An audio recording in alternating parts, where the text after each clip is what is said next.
A continuación voy a describir el trabajo en un proceso adiabático reversible. Vamos a partir desde un sistema que está preparado de tal forma que no tiene interacción con los alrededores, es decir, es un sistema aislado. Por tanto, no va a poder transferir calor a los alrededores. Y el término de transferencia de calor en la primera ley de la termodinámica, en nuestra expresión, va a ser cero. Por tanto, cualquier trabajo que este sistema realice va a tener un efecto directo sobre su energía interna. Si partimos entonces de un estado inicial, que vamos a ubicar como este estado sobre esta isoterma a una temperatura que le vamos a llamar TH, es decir, una temperatura alta, lo que va a suceder es que en una expansión esperamos que el trabajo realizado por el sistema tenga un signo negativo, ¿no? De acuerdo a la convención que estamos utilizando. La expansión implica que el sistema está haciendo trabajo sobre los alrededores, es decir, la deformación mecánica de este sistema permite hacer ese trabajo y por tanto también esperamos como consecuencia que haya una disminución en la temperatura del sistema, porque al haber realizado ese trabajo a costa de su propia energía, va a sufrir una disminución en su energía interna y por tanto, consecuentemente, una disminución en su temperatura. Entonces debe llegar a una temperatura por debajo de la temperatura a la que iniciamos, le vamos a llamar a esa temperatura TC, y como el proceso es reversible, lo que nosotros vamos a establecer es que no solamente el estado inicial del proceso o el estado final se conocen, sino cada uno de los estados que este sistema visita durante el proceso de expansión está en equilibrio. Eso es el concepto de reversibilidad en termodinámica. Y la manera que hemos descrito el proceso adiabático o los estados que se encuentran sobre ese camino adiabático es mediante esta expresión, P inicial por volumen inicial a la gamma es igual a P final por volumen final a la gamma. Esa es la expresión que corresponde a un proceso adiabático o esta línea que llamamos adiabata. Entonces, se debe conservar una relación entre la presión y el volumen y esa relación implica que el volumen está elevado a un término gamma.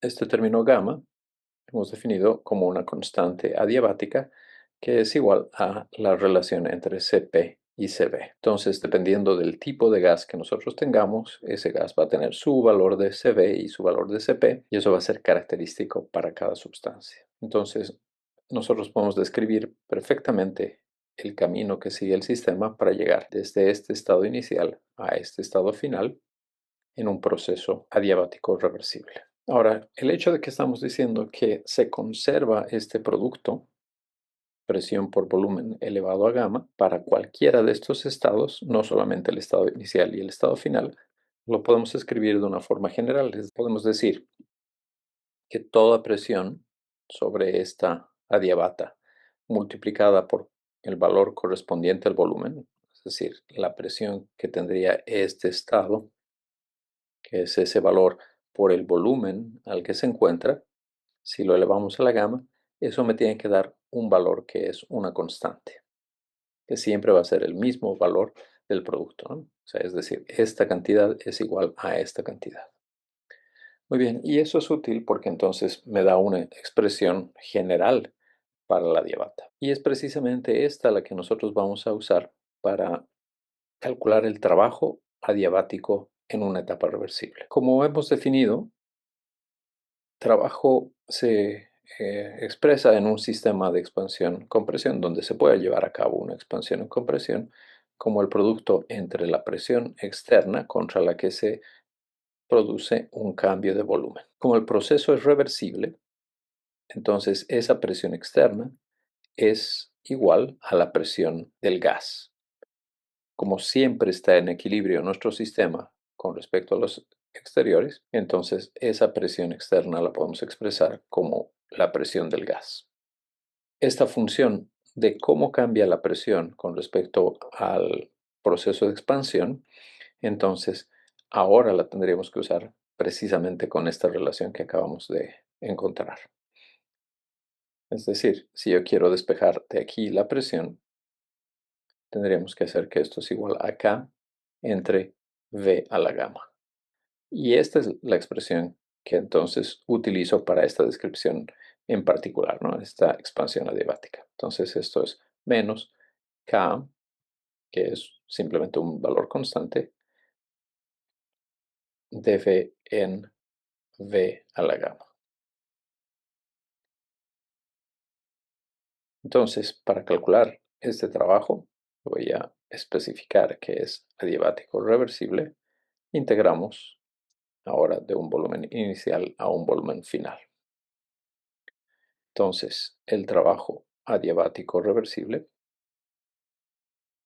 es igual a este término de menos k permanece afuera de la integral y esta integral de una función elevada a la gamma en el denominador nos va a implicar que tenemos que sacar un término de este coeficiente y sumarle 1. El coeficiente lo podemos interpretar como menos gamma, entonces esto va a ser igual a 1 menos gamma. Y ahora evaluamos esta función integrada en volumen final y volumen inicial. Entonces, en volumen final, la función resultante de la integral va a ser igual a gamma menos 1 para el volumen final, menos 1 entre volumen inicial a la gamma menos 1. ¿Ok? Entonces, ya tenemos una expresión que corresponde al trabajo adiabático reversible. ¿Qué es K?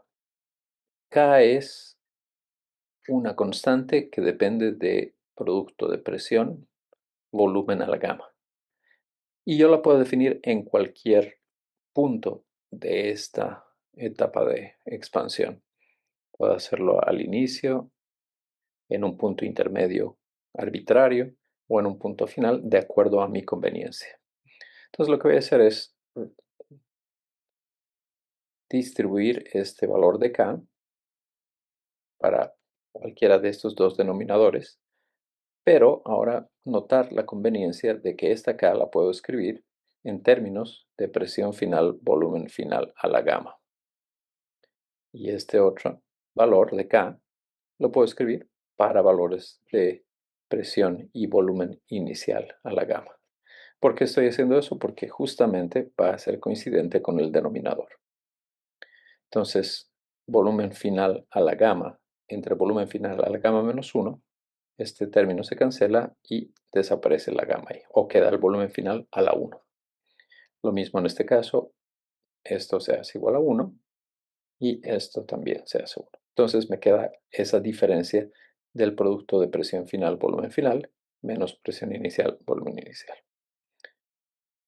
Aquí lo que voy a hacer es este signo negativo, lo voy a usar para cambiar el signo de esta diferencia. Entonces escribimos gamma menos 1 y en el numerador tendremos presión final, volumen final, menos presión inicial, volumen inicial. Y esa es una manera alternativa de calcular una cantidad termodinámica, en este caso, el trabajo para el proceso adiabático reversible.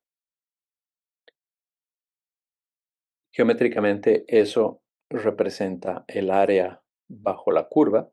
Sabemos exactamente cómo está evolucionando nuestro sistema, es decir, conocemos cada uno de los estados que atraviesa durante el proceso reversible y es lo que estamos representando aquí como el área bajo la curva para describir de forma gráfica el trabajo adiabático reversible con esta expresión.